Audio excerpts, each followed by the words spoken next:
Bueno, para eso, como ya le anunciaba, nos acompaña Christopher Hidalgo Gómez, comisario de la Policía de Investigaciones. Muchísimas gracias por estar con nosotros. Muy buenos días y muchas gracias por la invitación. Lo decía Javier en la introducción, ¿no? El hecho de que el uso de las criptomonedas en la narcoeconomía ya es un hecho que hemos conocido en las noticias, uno frecuentemente da cuenta de situaciones como esa. ¿Qué desafío implica desde el punto de vista del trabajo, por ejemplo, de la Policía de Investigaciones, que fruto de esto mismo no es verdad, estamos viendo estos informes y estos estudios que realizan ustedes? Sí, bueno, la verdad que el trabajo es bastante complejo. La criptomoneda vino a llenar un vacío o ayudar de cierta manera en el narcotráfico, principalmente con un problema que tenían los narcotraficantes, que era qué hacer con el dinero. Muchos de ellos sin tener un trabajo estable, sin tener cómo justificar grandes sumas de dinero, tenían esta dificultad de qué hacer con el dinero, de guardarlo, depositarlo en una cuenta bancaria, incluso de pasarlo de un país a otro.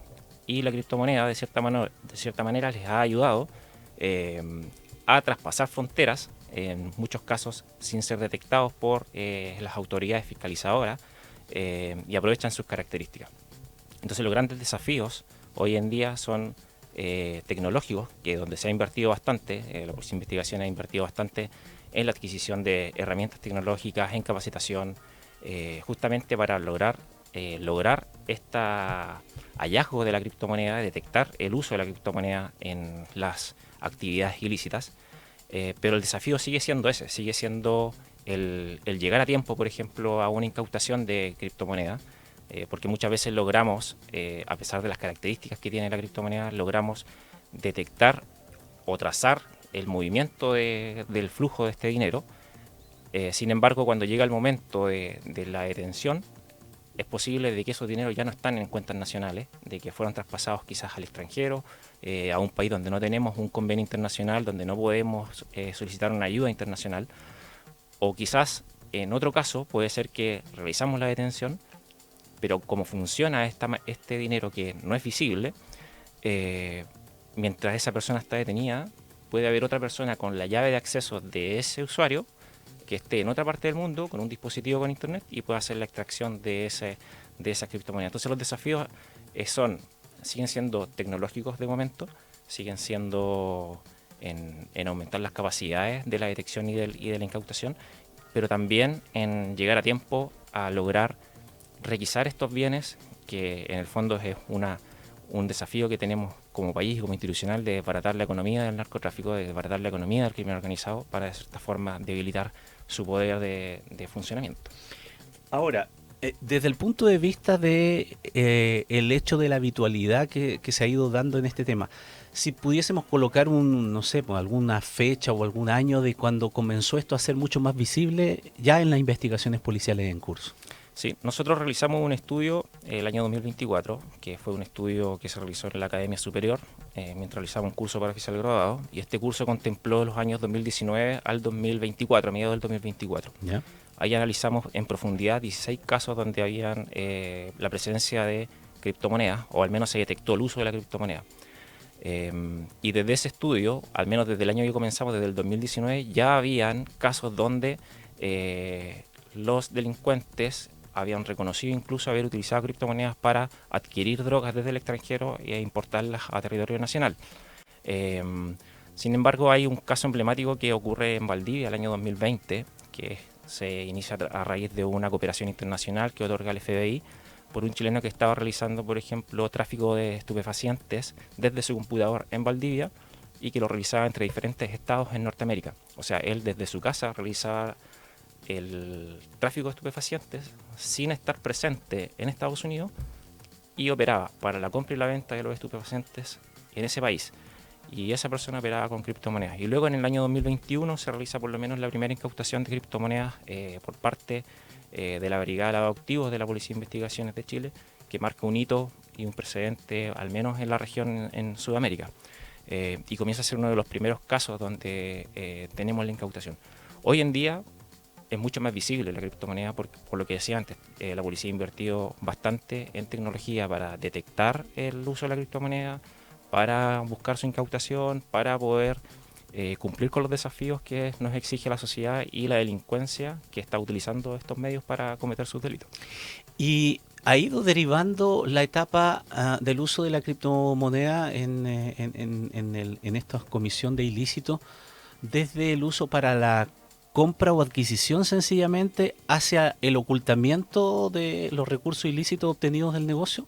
Sí, algo que nos llamó la atención a nosotros cuando se realiza este estudio es que las criptomonedas son utilizadas como un proceso para otorgar seguridad, por decirlo de cierta forma, para el narcotraficante que la utiliza, tanto para la compra de la droga, por lo general drogas de síntesis que vienen desde Europa, pero también para la venta a través de mercados ilícitos. Se ve mucho y hay un patrón que es muy común dentro de los 16 casos que estudiamos en profundidad, de que la persona que utiliza la criptomoneda además utiliza servicios tercerizados, o sea, busca su seguridad no solamente con el hecho de verse en posesión de dinero ilícito, que para eso utiliza la criptomoneda, ¿no es cierto?, para vender, para ocultar sus ganancias, pero también oculta y evita, por ejemplo, que verse sujeto con la droga de forma presencial. Entonces ocupa muchas veces la tercerización de servicios, como por ejemplo ocupar servicios de encomienda, servicios de empresas reconocidas que hagan delivery. Entonces ellos evitan de cierta forma ser visibles en el punto o en la venta de la droga. Y otra cosa que también nos llamó mucho la atención al realizar este estudio es que estas personas, al operar de forma cibernética, por así decirlo, ocupan muchas veces el Internet o la Dark Web, sobre todo para tener una plataforma de comercio ilícito donde pueden incluso seleccionar el tipo de droga, la cantidad, el tipo de moneda, de criptomoneda que van a utilizar para la venta, y lo que les hace en el fondo es que se ocultan aún más su identidad al momento de efectuar este tráfico, porque de hecho operan detrás de un computador o detrás de un teléfono, incluso con conexión a internet, y lo pueden hacer en distintas partes del mundo. ¿Y de qué manera entonces, ante una situación que puede ser muy ventajosa para estas organizaciones delictuales de tratar de ir desvirtuando la trazabilidad del ilícito con esta tecnología, de qué manera se inserta entonces la policía de investigación en los organismos policiales para tratar de meterse también en este mundo? ¿Qué desafíos implica y qué cosa en eso que usted ha señalado que se han hecho inversiones en lo concreto ha llevado a poder seguirle la ruta del dinero en esa perspectiva?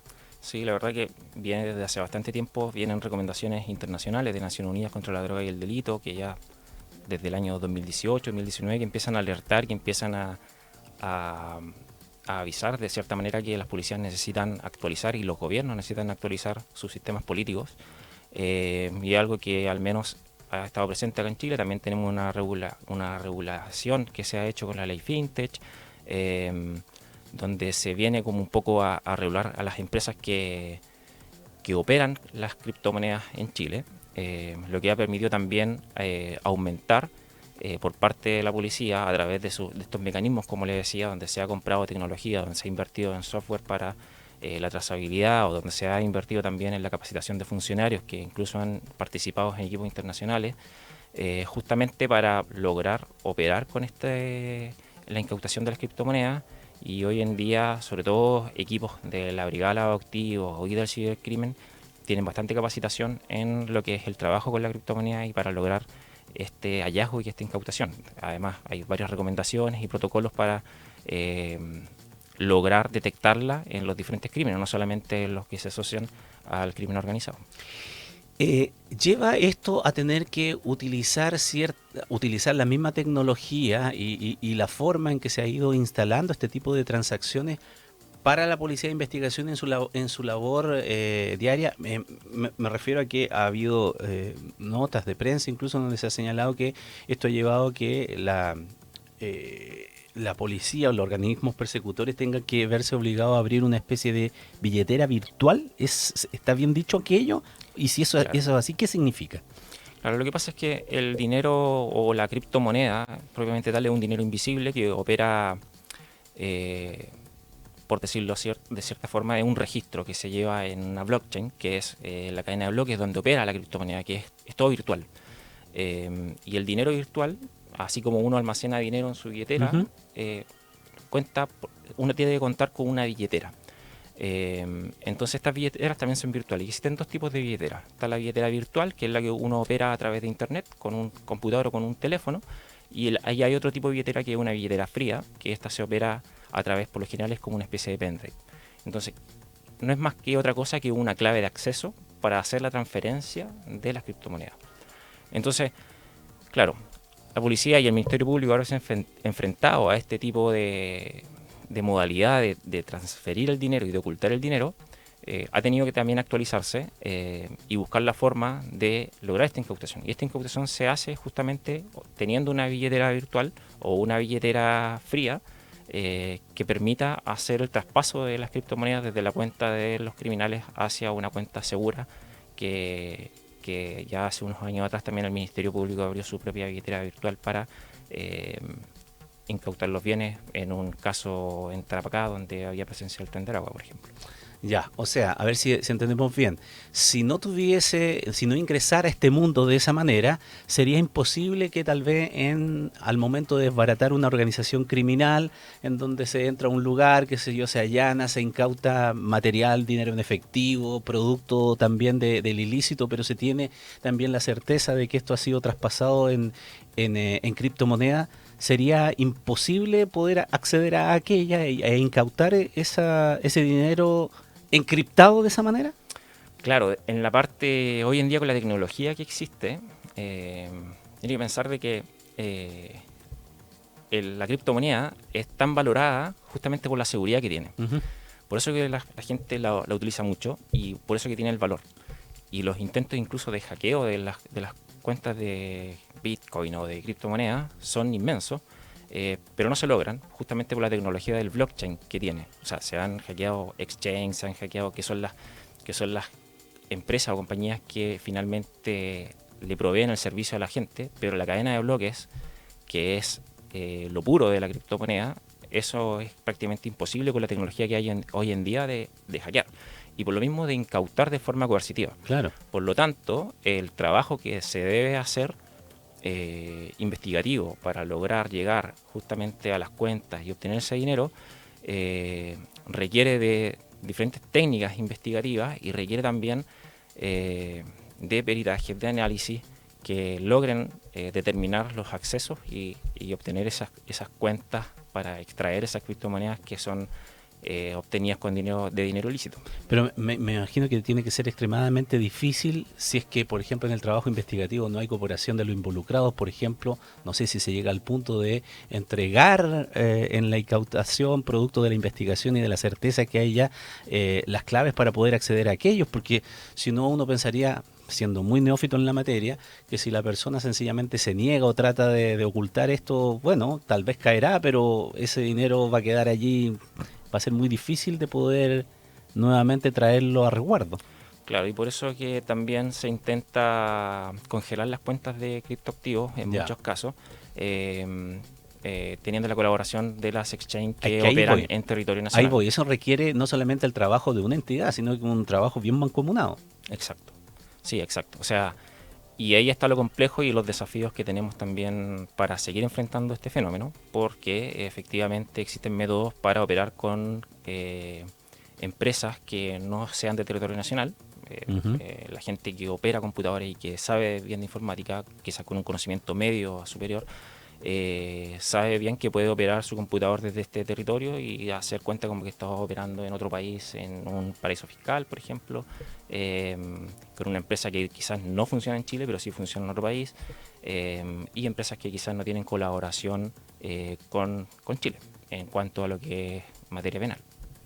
Ya, eso es bien interesante. ¿Y cómo va el tema de la cooperación internacional de todos los organismos involucrados y de las propias policías de distintos países para poder desarrollar trabajos conjuntos? Porque las características que muestra esto de un delito internacional es evidentemente que sin esa cooperación sería muy difícil de poder avanzar.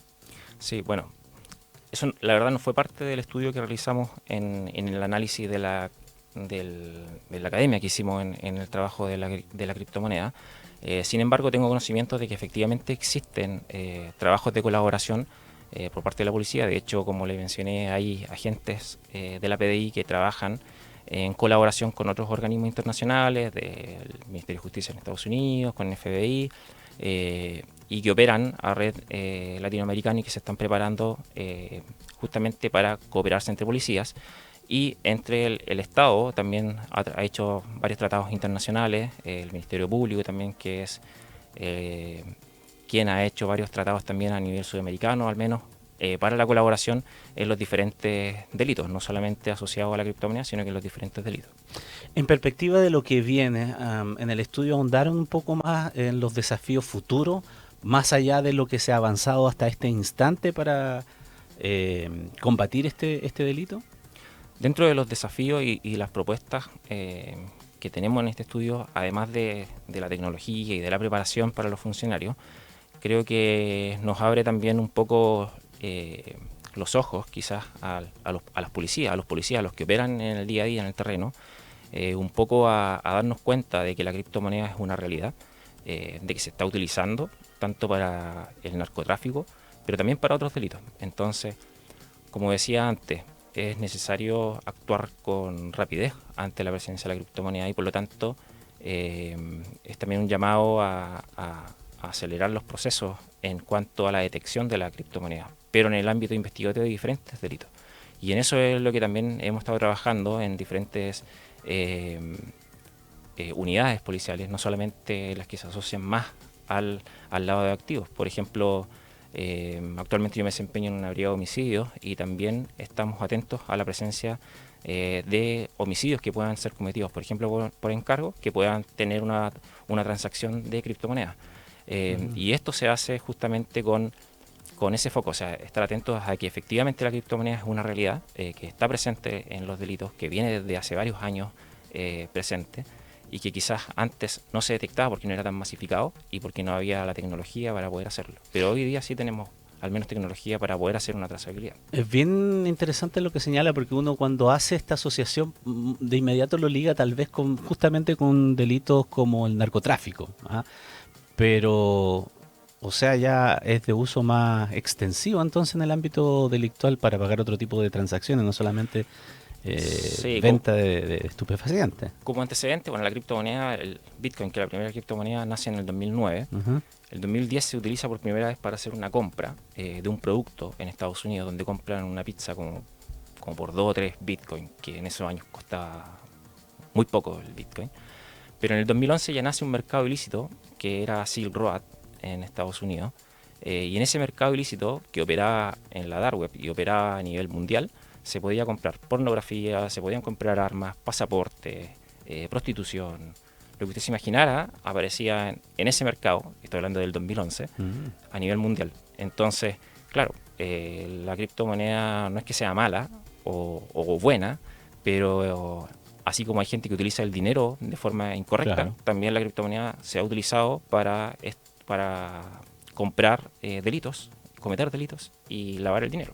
Ahora, esto requiere de mucha nivel de conocimiento informático, estoy hablando de las redes delictuales un poco, para meterse en este mundo y desarrollarlo, o no necesariamente, o es a través de esto que ustedes llaman también como la contratación de otros servicios que permiten entonces tal vez yo no tener mucho conocimiento del asunto, pero tal vez hay una oferta en el mercado para poder realizarlo. Claro, en un principio era bastante desconocido Ajá. y como lo desconocido se veía mucho más difícil. Pero hoy en día incluso algunos bancos tienen en sus aplicaciones bancarias la posibilidad de adquirir criptomonedas.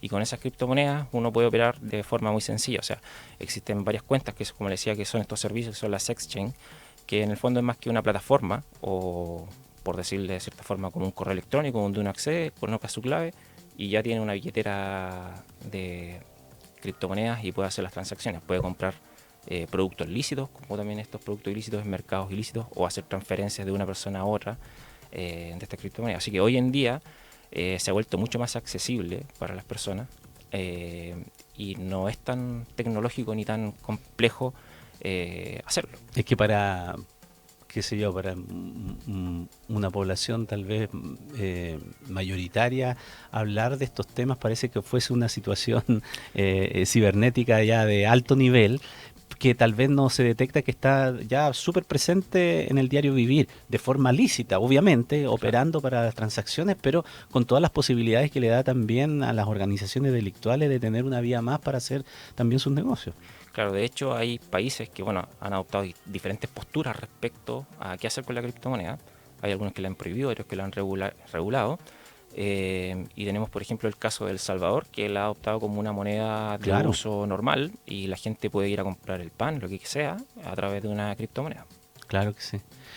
Bueno, es bien interesante todo el mundo que se abre allí y lo que deja a partir de la conversación que hemos sostenido es que evidentemente nuestras organizaciones, nuestras autoridades, nuestros órganos persecutores, policías de investigaciones incluidas, está atenta a esto, la está estudiando y está colocándose, tratando de colocarse al ritmo de la velocidad que tiene también la incorporación de estas metodologías para el ocultamiento de sus ilícitos y en el caso que coloca para la Policía de Investigación el desafío de estar a la altura para poder también ir detrás de la persecución penal. Sí, se han hecho bastantes esfuerzos, como le decía, y al menos la PDI ha sido pionera, como le decía, en la incautación de los criptoactivos y eso lo ha hecho también un referente a nivel sudamericano en cuanto a la investigación justamente de la ocultación y del lavado de activos a través de las criptomonedas. Así que claro, los desafíos son continuar por esa senda y ojalá disminuir este margen y esta brecha que tenemos para el esclarecimiento de estos hechos y de la detección del dinero que ocupa el crimen organizado.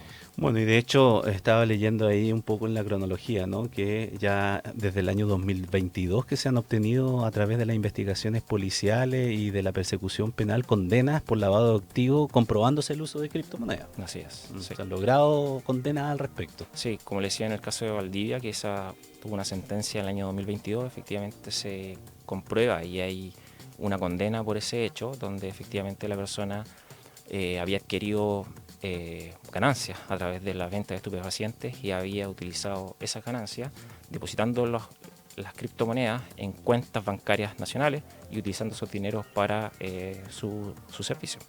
Y eso se logró comprobar y efectivamente hubo condenas a contar desde ese año. Muy bien, le queremos agradecer al comisario de la Policía de Investigaciones, Christopher Hidalgo Gómez, haber venido a conversar de este tema para darnos luces de algo que escuchamos recurrentemente, tal vez a modo de titulares nomás, pero que requiere tenerlo más presente, sin duda, porque implica, como hemos dicho ya varias veces en esta conversación, un verdadero desafío con las nuevas tecnologías que hoy día van existiendo. Muchísimas gracias. Muchas gracias.